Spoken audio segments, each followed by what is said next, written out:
Shri M K Haridas, ഈ ഹോട്ടലിലെ ആഹാര സാധനങ്ങളുടെ വില നിലവാരം ക്രമീകരിക്കൽ തുടങ്ങിയ കാര്യങ്ങളിലൊക്കെ ചർച്ച ഉണ്ടായിട്ടുണ്ട്. നോക്കൂ, ഇവിടുത്തെ പക്ഷേ പ്രശ്നം എന്ന് പറയുന്നത് ഒറ്റയടിക്ക് 1000 രൂപയ്ക്ക് അടുത്ത് കൂട്ടുക എന്ന് പറഞ്ഞാൽ അത് താങ്ങാവുന്ന ഒരു കാര്യമല്ലല്ലോ. ഹോട്ടൽ എല്ലാവരും വലിയ ലക്ഷറി ഹോട്ടലുകൾ നടത്തുന്നവരല്ല, ചെറിയ റെസ്റ്റോറൻറ്റുകളുണ്ട്, തട്ടുകടകളുണ്ട്, ഒരു വ്യവസായമാണ്. വ്യവസായം മാത്രമല്ല, ഒരു തൊഴിൽ മേഖല കൂടിയാണ്. എത്ര പേർക്കാണ് നമ്മുടെ നാട്ടിലും അന്യനാട്ടുകാരുമായിട്ടുള്ള എത്രയോ ആളുകൾക്കാണ് തൊഴിൽ കൊടുക്കുന്നത്. ഒരു തൊഴിൽ മേഖല കൂടിയാണ്.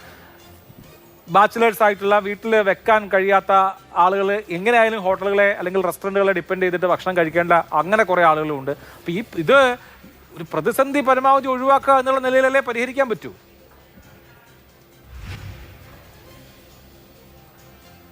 തീർച്ചയായിട്ടും ഇതിൽ വില വർധനവ് അനിവാര്യമാണെന്നുള്ള കാര്യത്തിൽ യാതൊരു സംശയവുമില്ല അഭിലാഷ്. മറ്റുള്ള രാജ്യങ്ങൾ, ഇപ്പോൾ UAE പോലുള്ള രാജ്യങ്ങൾ വരെ ഇന്ധന വിലയൊക്കെ വർദ്ധിപ്പിച്ചു എന്ന് പറയുമ്പോൾ നമ്മുടെ ഇന്ത്യ രാജ്യത്ത് അത് ആവശ്യമാണ്. പക്ഷേ എനിക്കിവിടെ BJP പ്രതിനിധി ഹരിദാസ് പറഞ്ഞതൊക്കെ രാഷ്ട്രീയമാണ്, കോൺഗ്രസിനെ സുഖിപ്പിക്കാനാണ്. 2014 412 രൂപ ഡൊമസ്റ്റിക് LPG ഒരു സിലിണ്ടറിന് ഉണ്ടായിരുന്ന സമയത്ത് 25 രൂപ മൻമോഹൻ സിംഗ് സർക്കാർ കൂട്ടി. അന്ന് ഗുജറാത്ത് മുഖ്യമന്ത്രിയായിരുന്ന ഇന്നത്തെ പ്രധാനമന്ത്രി 2 കൈയും കൂപ്പിയിട്ട് അങ്ങ് യൂട്യൂബിൽ അടിക്കണം. 2 കൈയും കൂപ്പിയിട്ട് മൻമോഹൻ സിംഗിനോടായിട്ടൊരു അപേക്ഷയുണ്ട്. ദയവ് ചെയ്ത് അങ്ങ് പാചകവാതകത്തിൻ്റെ വില കൂട്ടരുത്. മാനവരാശി നിലനിൽക്കണമെങ്കിൽ ഭക്ഷണം കഴിക്കണം.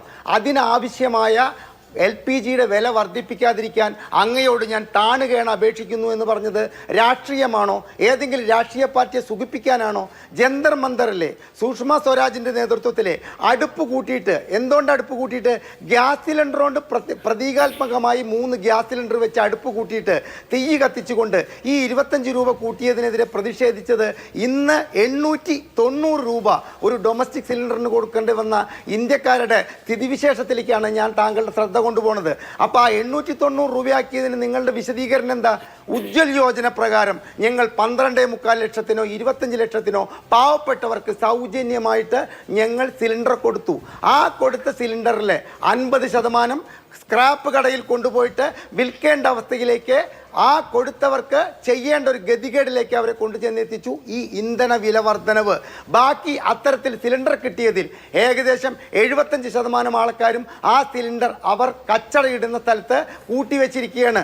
നോർത്ത് ഇന്ത്യയിൽ നിന്ന് വരുന്ന റിപ്പോർട്ടുകളാണ്. ഇവിടെ കേരളത്തിൽ കിട്ടിയവർ കൃത്യമായിട്ട് ഉപയോഗിക്കേണ്ടായിരിക്കാം. പക്ഷേ നോർത്ത് ഇന്ത്യയിലെ ഈ ഉജ്ജ്വൽ യോജന പ്രകാരം കൊടുത്തിട്ടുള്ള സിലിണ്ടറുകളിലെ 10% പോലും ഉപയോഗിക്കുന്നില്ല. അതിൻ്റെ പേരും പറഞ്ഞിട്ട് നിങ്ങളിപ്പോൾ 890 രൂപയാണ് ഞങ്ങളിൽ നിന്ന് വാങ്ങുന്നത്. 2014 ആ സാധനത്തിൻ്റെ വില 437 രൂപയായിരുന്നു.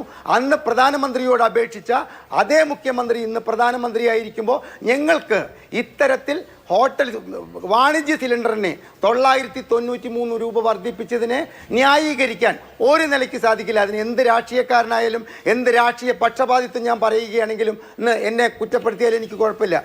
അഭിലാഷ്, ഒരു കാര്യം മനസ്സിലാക്കണം. LPG ഉപയോഗിക്കുന്നവൻ ഉപയോക്താവാണ്, ഉപഭോക്താവല്ല. ഉപയോഗിക്കാതിരിക്കാൻ തരമില്ലാത്തവനാരോ അവനെയാണ് നമ്മൾ ഉപയോക്താവ്.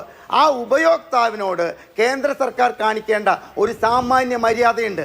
അത് ഡൊമസ്റ്റിക് സിലിണ്ടർ ഈ 890 രൂപയിൽ എത്തിച്ചതായാലും ഇപ്പോൾ 3106 മുതൽ 3113 വരെയൊക്കെ ഈ മറ്റേ കമേഴ്സ്യൽ സിലിണ്ടറിൻ്റെ വില കൂട്ടിയതായാലും ന്യായീകരിക്കാൻ പറ്റില്ല. ഇനി ഇന്ധന വില കൂട്ടട്ടെ, ഒരു മിനിറ്റും കൂടി എനിക്ക് തരണം.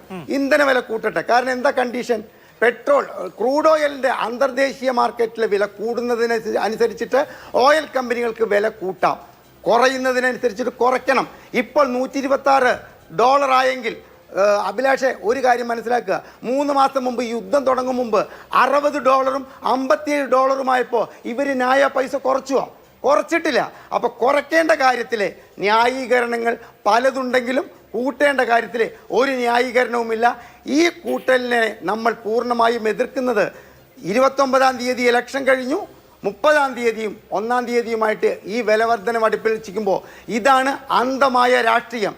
ജനങ്ങളോട് എന്ത് ക്രൂരത കാട്ടിയാലും അവർ അത് സഹിക്കുമെന്ന ചിന്താഗതി. 10 വർഷത്തെ ഇടതുപക്ഷ ഭരണം കൊണ്ട് കേരളത്തിലെ വിലവർദ്ധനവ് പിടിച്ചു നിർത്താനാവാത്ത വിധത്തിൽ വർദ്ധിച്ചു. ഇവിടെ ബിരിയാണിയുടെ വില പറഞ്ഞു ഹോട്ടൽ അസോസിയേഷൻ്റെ വ്യക്തി. ബിരിയാണി അരി വിടൂ സാർ, ബിരിയാണി അരി വാങ്ങാതെ ജയ അരിയും ഇവിടുത്തെ സുരേഖ അരിയും വാങ്ങുന്നവർക്ക് ഈ ഉമ്മൻചാണ്ടി സർക്കാർ അധികാരത്തിൽ നിന്ന് പോയതിനു ശേഷം ഇതുവരേക്ക് കൊടുക്കേണ്ടി വന്നിട്ടുള്ളത് 22 രൂപയാണ് ഒരു കിലോയ്ക്ക് അധികം നൽകേണ്ടി വന്നിരിക്കുന്നത്. അത്തരം ഒരു സാഹചര്യം ഉപഭോക്തൃ സംസ്ഥാനം ആരെങ്കിലും പറഞ്ഞിട്ടുണ്ടോ അഭിലാഷേ? ഇവരോട് ഇത് ഉപഭോക്തൃ സംസ്ഥാനമായിട്ട് നിലനിർത്താൻ കേന്ദ്ര സർക്കാരിനോട് പറഞ്ഞിട്ടുണ്ടോ? കേരള സർക്കാരിനോട് പറഞ്ഞിട്ടുണ്ടോ? അത് മാറ്റിയെടുക്കാതെ കേരളം ഉപഭോക്തൃ സംസ്ഥാനമാണ്, കേരളം ഉപഭോക്തൃ സംസ്ഥാനമാണെന്നുള്ള പല്ലവി ഉരവിട്ടുകൊണ്ട് കേരളത്തിലെ ഈ വിലക്കയറ്റം പിടിച്ചു നിർത്താൻ സംസ്ഥാന സർക്കാരാവട്ടെ കേന്ദ്ര സർക്കാരാവട്ടെ ഒന്നും ചെയ്യില്ലെന്ന് മാത്രമല്ല, ഇത്തരത്തിലുള്ള വിലവർദ്ധനവ് പ്രത്യക്ഷത്തിൽ ബാധിക്കുക ഹോട്ടൽ ഭക്ഷണം കഴിച്ച് ജീവിക്കുന്ന ഇവിടുത്തെ വലിയൊരു ശതമാനം ജനങ്ങളെയാണ് എന്നുള്ള വിവേകം ഈ കേന്ദ്ര സർക്കാരിനുണ്ടായാൽ അത് നല്ലതാണെന്ന് മാത്രമേ പറയാനുള്ളൂ. ഓക്കെ.